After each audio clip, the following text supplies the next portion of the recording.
Every year it seems like the NFL is just flooded with wide receiver talent. Coming into 2023, we have 5 wide receivers going into their second year that are already their team's #1 wide receiver option. But who is the best second-year wide receiver that's really primed for a breakout? That's easy. It has to be... Hey, but first we got to announce a giveaway winner. I said in a video last week on bounce back players that if that video could get 750 likes, I would give away this signed Jonathan Taylor mini helmet. Well, didn't take long, y'all freaking hit it. So congratulations to Sean J 9650. Your comment was randomly selected as our winner. So do me a favor, send me an email from your account here to info@thefantasyheadliners.com so we can get you hooked up. Now remember, if you want to be eligible for future giveaways, be sure to have your free account signed up through pristineauction.com. Links down below in the description. Just be sure to use code word headliners when you sign up, because you may get yourself a little bit of a surprise in your account. Costs you absolutely nothing and makes you eligible for all these fire giveaways we're gonna have all year long. And if you want another giveaway in this video, how about if this video can get 750 likes, I'll give away a free 2023 fantasy football draft guide to somebody who leaves a comment down below. That probably won't take y'all very long either, but let's dive into these second-year wide receivers.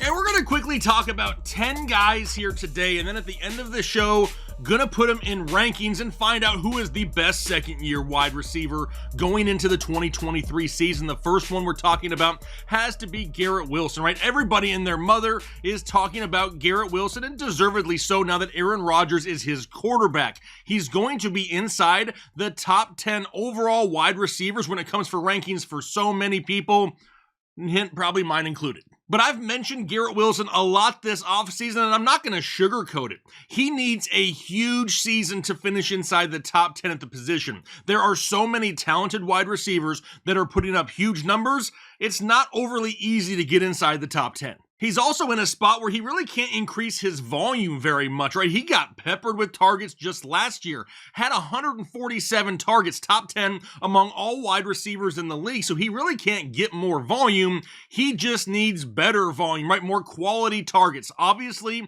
going to Aaron Rodgers compared to what he had last year, there should be an improvement. I can say that. He was the 2022 Offensive Rookie of the Year, though, and already had over 1,100 yards receiving in a season, so basically, he's already broke out. But I definitely see him in line for increased production in 2023, and that's why he's so highly ranked for so many people.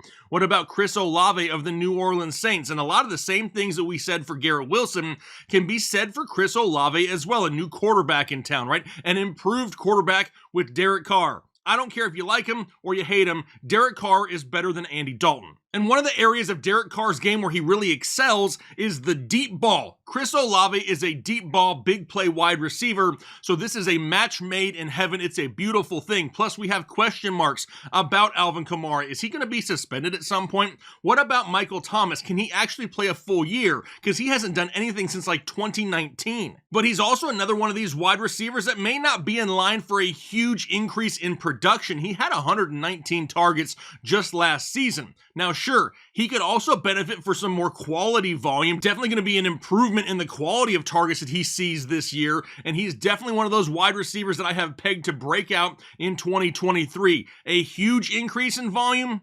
Potentially in this offense, especially if we lose Alvin Kamara and Michael Thomas. Which will then take us down to Drake London of the Atlanta Falcons, and I love the skill set of Drake London. I'm not so sure that I've bought into the situation, though, yet in Atlanta, but this isn't a Drake London problem. It's a Falcons problem. They can't figure out how to throw touchdowns to wide receivers. Think about the past few years. Julio Jones, Kyle Pitts, Drake London, big-bodied, athletic pass catchers that should be absolute red zone beasts, and yet they can't seem to find the end zone consistently in Atlanta. In fact, over the last 3 seasons played, those 3 receivers named only have a combined 8 total touchdowns over 3 years. Coaching staffs have changed. Quarterbacks have changed.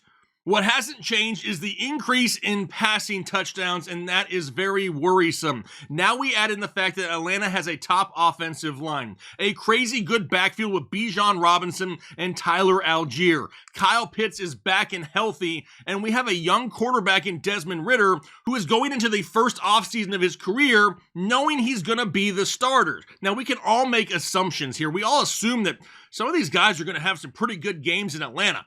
But we haven't really seen it, like, in forever, and for me, that's worrisome. Drake London should be super high in rankings just because of the skill set he has and the opportunity, but I'm just worried that Atlanta can't figure out how to put the ball in the end zone through the air. Which will then take us down to Christian Watson of the Green Bay Packers, another one of these second-year guys who's the #1 option on his team in just his second season. And I love watching Christian Watson play. His crazy stretch of games just last season between weeks 10 and 13, that was special to watch. But outside of that stretch, not a whole lot to speak of, right? And that was with Aaron Rodgers, the same quarterback that a lot of people are expecting Garrett Wilson to just go the hell off with. Now, we can't look at Aaron Rodgers last year and call him washed and then be pushing Garrett Wilson this year, because that would make no sense. The facts are this: Christian Watson really struggled to win routes consistently. He has no other high-end wide receiver on the roster that can help draw away some of that defensive attention, and now he's going to a quarterback in Jordan Love that really nobody cared for until they wanted to see Christian Watson succeed. Now, sure, the target volume should be huge. Can he stay healthy enough and on the field for all 17 games? That's a big question mark, and we're really unsure how are those quality of targets going to be. He's going from Aaron Rodgers to Jordan Love. I don't see how that could be much of an improvement. But what about Jahan Dotson of the Washington Commandos? Now, full disclosure, I am a Jahan Dotson truther. I love this dude's game, but I wasn't overly pumped on where he fell in the draft going to Washington. Then the guy went out and had 7 touchdowns on just 35 receptions, and people started to notice the big play upside that this guy had. He was really held back in this offense, a boring Washington offense just last year, and by his quarterback play from Carson Wentz and Taylor Gimme a Heineke. But now we enter 2023, and we have second-year quarterback Sam Howell under center out of UNC. Another quarterback with a lot of unknowns, kind of similar to Desmond Ridder, but he has a lot of promise for sure. The main benefit that we see for 2023, though, is the addition of offensive coordinator Eric Bieniemy out of Kansas City. Yeah, no longer with the Chiefs, now he's in Washington, and that can only help this offense overall. We know they have a solid running game with Brian Robinson, Antonio Gibson. Terry McLaurin is on the opposite side to draw away some of those top defenders from their opponents. You have to expect that there's going to be an increase in production this year from Jahan Dotson. Obviously, he didn't play all 17 games last year. I expect him to take a big step forward this season, though. What about George Pickens, Pittsburgh Steelers, a wide receiver that so many people absolutely love?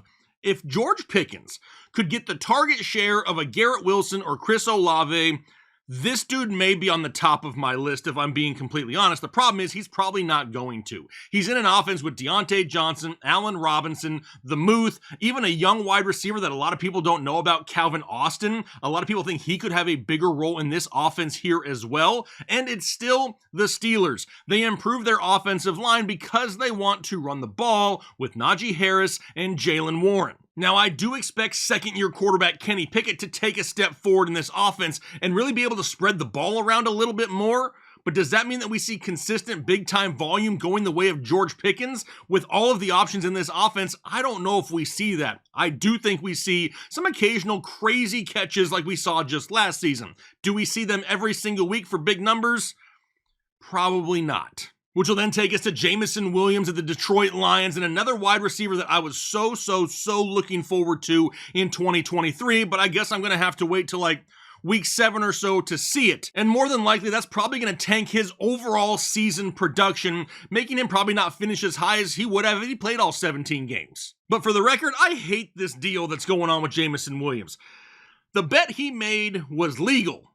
The place in which he made the bet was not, and that is a stupid rule, but that's neither here nor there. It's a rule, he broke it, he paid the price, it's stupid, but whatever. It's still a fact that he's going to come back to one of the best overall offenses in all of the NFL and is going to have some big games second half of the season. I absolutely hate stashing players on my bench for multiple weeks. They just sit there and they rot, and it doesn't help me the first half of the season. However, I expect some pretty big games down the stretch for Jameson Williams, and if you can get him at a cheap enough price on draft day, not saying, just saying he could be a late season league winner. What about Treylon Burks, though, of the Tennessee Titans? Now, one of two things is going to happen with Treylon Burks here in 2023 anyway. He's going to have 150 plus targets, or he's going to be injured by week 4. Because there's really no one on this team that's going to challenge him for any type of huge target volume. You got Nick Westbrook-Ikhine and Kyle Phillips.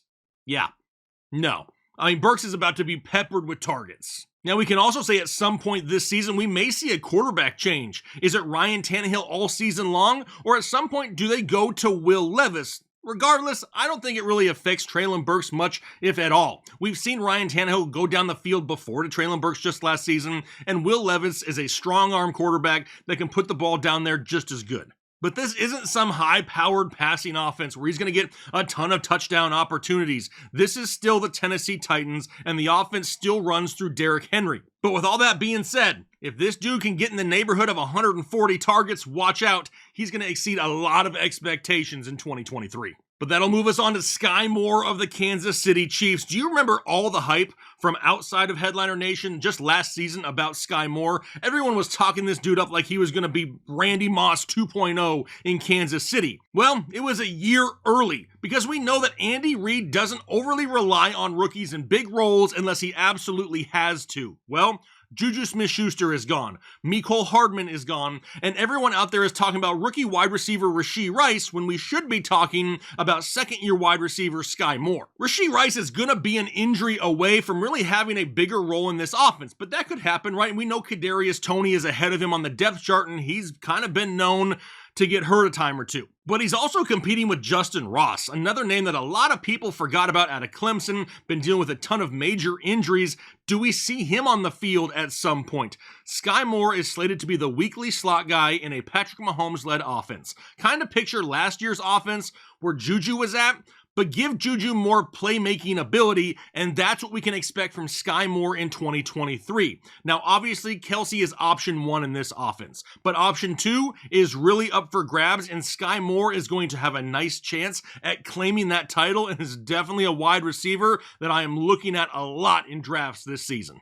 And then the last guy I'm going to talk about is going to be John Metchie. Now, obviously, he can't compete with most of these guys on this list. Dude's come back from a torn ACL and has dealt with leukemia, but I don't want to forget about the talent that this guy has. It's all going to come down to whether he can make it on the field or not, because now he's in an improved offense in Houston with a new quarterback, rookie CJ Stroud out of Ohio State, who is already pro-ready. The other wide receivers on the depth chart, we have Nico Collins, Bobby Trees, Tank Dell. There should be some opportunity for John Metchie to get targets if he's healthy. Now, if he's 100% healthy, I think we see him have a season similar to what we saw last year with Chris Olave or Garrett Wilson, hovering right around 1,000 yards or so. Now, I'm not saying he's going to be 100% healthy. The kid still has a long road ahead of him, but it's definitely something I don't want you to forget about, because if John Metchie is 100% healthy, dude could be an absolute steal. But I told you at the beginning of the show we were going to rank these guys. How do they fit into a top 10 ranking if we're looking at only second-year wide receivers? Well, really, the top 5 shouldn't overly surprise you, right? We got 5 guys who are their team's #1 wide receiver option. They're going to be the top 5 in the rankings just due to the possibility of target volume alone. Garrett Wilson's #1. Chris Olave for me is going to be #2, followed by Drake London at 3, and then Christian Watson at 4. Treylon Burks going to come in at 5, hoping he can stay healthy and rack up those 140 plus targets. But after that, that's where a lot of people kind of want to know where to turn. Personally, at #6, I'm going Skyy Moore out of Kansas City. Patrick Mahomes is going to be throwing the ball. It's Patrick Mahomes, for the love of God. I want the options in that offense, and if this is his year to get a bigger role, I'm going Skyy Moore. Now, #7 is going to be Jahan Dotson out of Washington. George Pickens at #8, competing for all those targets there in Pittsburgh. 9, Jameson Williams. Full disclosure, if he wouldn't have been suspended, he would have been #3 on my list, ahead of Drake London. And then last but not least, John Metchie. We're pulling for for him to get on the field, but until we actually hear that he's going to be 100% and playing, he rounds out the top 10 here at the bottom of the list. But I want to know what you think. How do you look at this year's second-year wide receivers, and how do you rank them? Leave those comments down below, because I got to pick a random winner, because I know we're going to hit our like goal, right? 750 likes. I'm giving away a free draft guide. Just hit the like button, leave a comment down below, consider subscribing if you haven't already, and then do your part to make the world a better place.